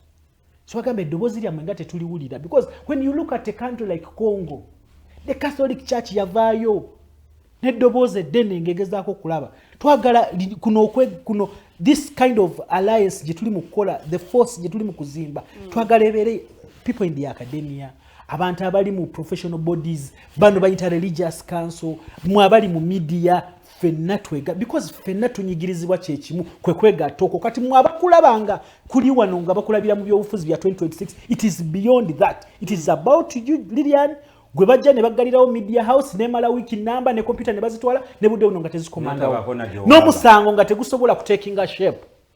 It's about bali aba interreligious council abatakyasobola na kukkirizibwa kwogera nayo ne baleka omuntu omu avayo n'agamba Pentagon ya nnyo oyo gwe muleka nayo naye nga bali tebakyasobola bali ba masheka bali mu kufa nga teriyo nze mwandese abadde njagala kubuuza Inter-Religious Council abatusumba nga bakuumwa SFC bakyalina lokaso tuga nti muzibirize twegayirire musaala. So Lilian, abamasheeka abali mu kufa nga tetufunangako report. Yes. Ne tulabanga omusumba najja n'avaayo mbu bamukubye naye omusted okugamba mbuno tunoonya abatemu abo yazze mu kuvuma bannayuganda. Bacyanoonya no nze nkugamba ebintu bye tulabako because what we are seeing because omusumba yandigambe katwegatte n'abannayuganda this time tulina okumakinga sure tufunye report. No. Omusumba yabadde ku crime scene. Omuntu yafudde mysteriously regardless of his status singa ali mu custody. So nze okwegatta kuno so Lilian okwegatta kwaffe okwegatta kuno kwegatta kwa Uganda. Okay. Okwegatta it's about Ugandans ebintu ebinyigiriza bannayuganda oli buli muntu yenna alaba mbu ayina kyanyigirizibwamu oli nze nkugambye wano tutandise n'okwogera ku bya njigiriza na bonna twagala kwegattira ku nsonga ezo zonna. Okay. So we shall have to tugenda engaging a number of people gwe nga Mayanja bwakugambye musobola okirabira wano wokka but it is broad. It is bigger than what you see. So ekyo abalinze mbu bagenda kulaba bwe kisasika mugenda kiraba bwe kigejja ate kigenda kubamalira nga muna kikoze ki mujje mula kubanga abatunulira 2026 we don't know what will happen in 2026. We don't know what for us in Busiramu bakugamba okufa bagamba yesimye nnyo alowooza kufa na smiling naseka oba na kitwalanga ekintu ekirino era ne batugamba okufa kulinga deep period ey'okujja emmere mu sowaani negenda mu lubuto n'okugiteeka wano ku mukano that period mu period eyo gye twogereramu omuntu nga yafudde dda. So tetumanyi what will happen. So fe kyetuliko kyakwegatta kulaba nga tutereza eggwanga lino ate si bannabyabufuzi bokka people who are in the academia, the media, religious leaders, cultural leaders because wano bakikolakera ne cultural leaders tugenda ba meeting because wano tulaba kyali mu Luweero mu G8 bagenda ne bajjayo abantu bano ne Prince Wankole naye yajja because nali juzi nagenda nenkyalirako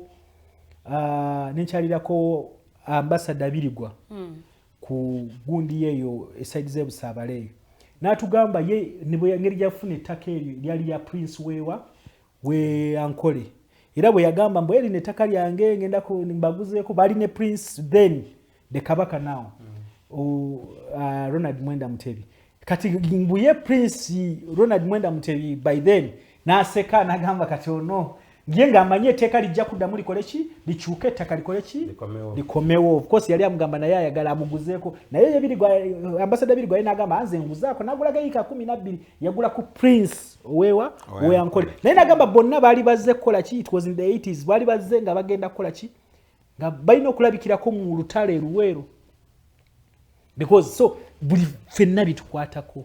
Okay.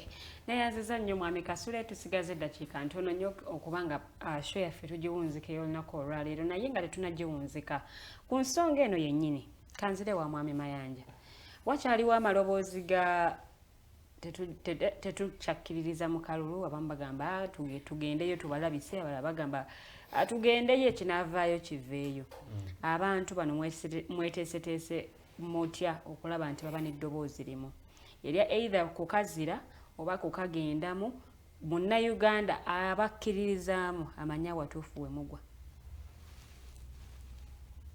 Munnayuganda atukkiririzaamu amanya watuufu we tugwa watuufu kyekiri bubirirwa kyaffe ye either yetegeka ofuna endagamuntu no Lilian tuleme kubeera mu bakita batyoba tuleme kuba ng'obugologoosi tuno wakwata eno nga kakola ki Lilian politics is current affairs 2021 it was endagamuntu yes but now it is expired waliwo notice etambula nti okuddiza obunayuganda bwo emitwalo wagenda ate waliwo stipulated time mulina okukolera application bweyitako pote. Now, who told you that we are going to vote 2026 with expired IDs?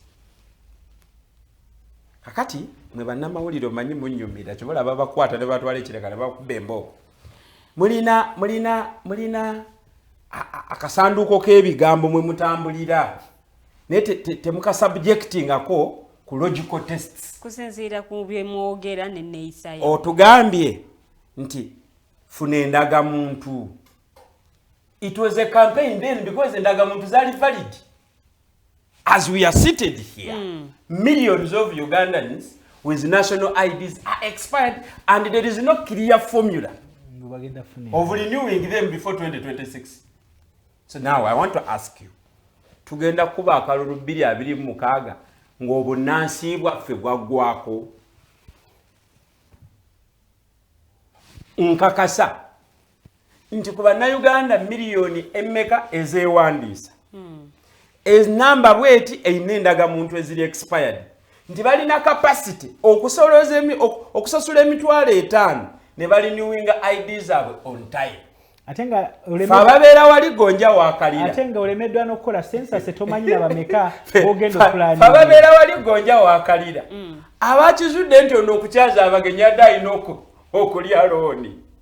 Tulowooza nti ye kennyini yagenda okulembera enkyukakyuka mu kalulu ka 226 bwe kali bakanaabaye. Lwaki? Nti yetemadde engalike this national ID egenda kwataganya agencies ne functions za government impitirivu. Okiwulira? Yes. Here we are with a crisis. Tizino cards ziri expired. Waliwo abaali bagamba nti baagala okuleeta empya nga zirina features endala ze tubadde tutalina. Nga number plate. Nga number plate. Okitegedde? Kakati gwe lwaki okiremeddeko nnyo nti 2026 egenda kubeera nga 2021? Ekirungi ekiriwo eyo confusion erimu mwe bannamawulire. Mulina ebigendererwa byammwe. Naye ffe abantu abatugoberera abalonze akalulu kaabwe ne basuubira akalulu kaabwe obakolera ku nsonga zaabwe ne basigala nga bali bubi n'okusinga bwe twabasanga nga tetunnabayisaamu kalulu. Ffe kye baatugamba tukiwulire era kwe tuli. Okitegedde? Abakonda eminze bye tukola kati omanyi gye bava. But by large and far abagoberezi baffe bali contented ku bintu bibiri. Okay. Twakkiriziganyiza okuminimizinga ku butakkaanya bwaffe tugatte amaanyi gaffe ate tuteekewo ebikolwa. Bwe twayise ebikolwa twesikowalinze twafunye 87.7%. Ntegerekese. So tunuulira wawe tuddako tetwakyali director commission kuyozaayoza bakada b'NRM abaweereddwa obuyinza okututegekera akalulu akalala nga bwe baategeka aka 2021. Si gye twalaze abali preparingira 2026 meeting esooka yabadde electoral commission. Twagenze mu interreligious council. Guys, learn to interpret these symbols. Mutufune bulungi. Okitegedde? Twagenze mu interreligious council so si electoral commission. Lwaki? Nti waliyo amaloboozi mu parliament already aga challenging nga waliwo ne gwe nawulidde yagenze mu constitutional court n'agamba nti president takyasaanidde kulonda abakulembera electoral commission ng'agenda beera candidate bagala constitutional interpretation. So there is a lot going on that puts 2026 nga bw'ogitegeera into doom. Nze kyova olaba njagala kunnyonnyola bye tuliko. Nga buwunzika. Tunnyonnyola abantu ekisooka ku byonna kati campaign eri valid si yafuna ndagamuntu yingira byabufuzi. Campaign eriwo byegattemu tobongoota. okitegedde byegattemu tobongoota kakati bwe tumala obyegattamu abantu batandika okubeera conscious ku injustices zonna ligimu zekola ki zebakoze. The moment people aggregate these injustices, anything can happen. I rest my case. Okay, thank you so much Mwami Mayanja, Mwami Kasule. Nga tuwunzika ku nsonga eno n'okusiibula abatulaba. Mwami Mayanja akimaliriza. Nze ekintu kye neesibako era kyendemeddeko ye governance issue question. Bwe tuba participate in putting in place the kind of setting the agenda, the kind of leadership oba governance gye twagala mu ggwanga lino byonna tugenda kubeera nga tukaaba bukaabi. Kyova olaba nze nkugambye I don't look Mayanja akugambye tetugenda mu electoral commission eyalondeddwa because tumanyi what is there. For us, we are looking at this country. We tuli mu kwogera bino nabiri, but tulaba Katonda tulaze all the signs. Someone may go with this country. Okay. That's where we are concentrating. Kituli mu kwagala okulaba tutaddewo tutya. You know, Dr. Besija abadde ng'ale balinga wane myaka gino gyonna agezaako kwogera ku peaceful transition. I wouldn't know the country is talking about a peaceful transition. Not a peaceful election. Not a free and fair election. But a peaceful transition. Because this country, terabangako, okuva ku independence, tetulabangako peaceful transfer of power. Tubadde tulaba musaayi.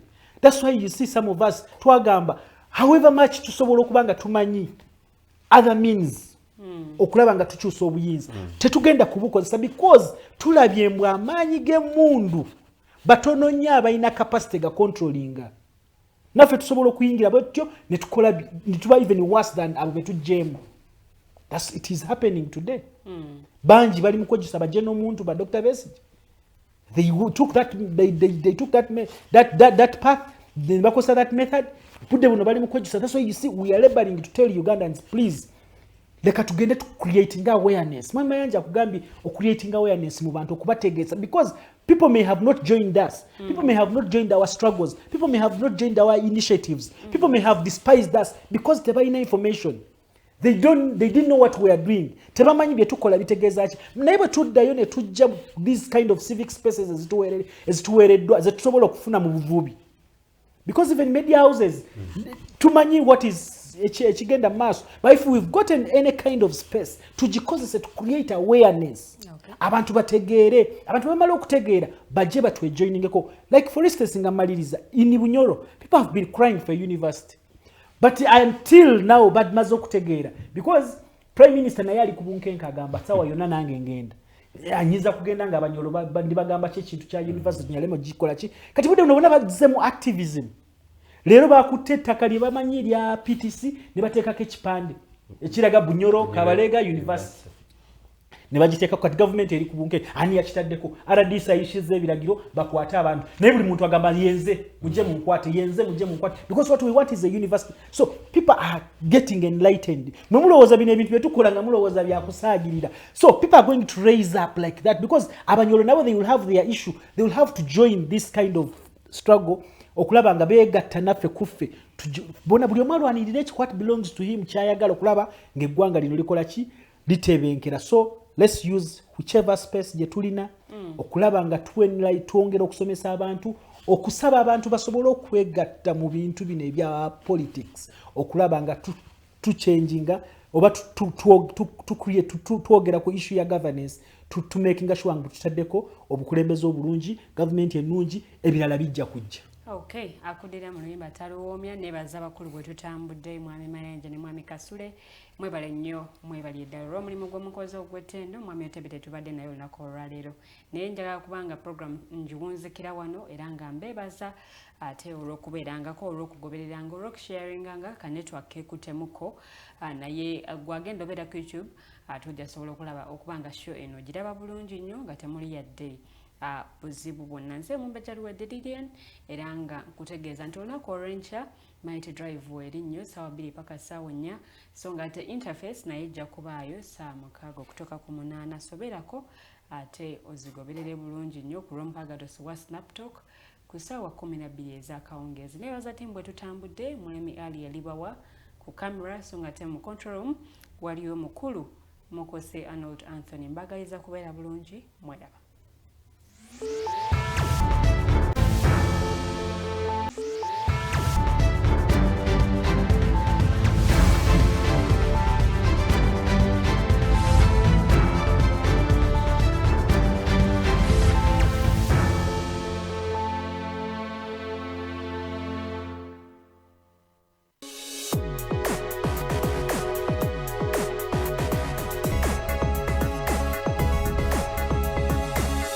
The Alternative Dig Talk. Real issues, real talk. Onaba wakolo atabe kula bonita abiri kumunana kuno mwezi tuliawo kula bonita bambi tukubukinze olwolunaku tukwesose obuwagizi bwe tuwetaaga era tukwesunga tusooka n'abato kuyingira mu twalo January 28 ate main show ebiri kwetano debo ya 5 kyalite concert eno ya nsonga lwatunyumirwa kwobokera tugenda kubasesa kuwulira bubi nnyo kwono Babakiriza, the phone service center Chineka, Afro Mobile, Success Motors, and Med Recruitment Agency Limited. Hams before. This is Salone Chanja, let's Nyuka TV.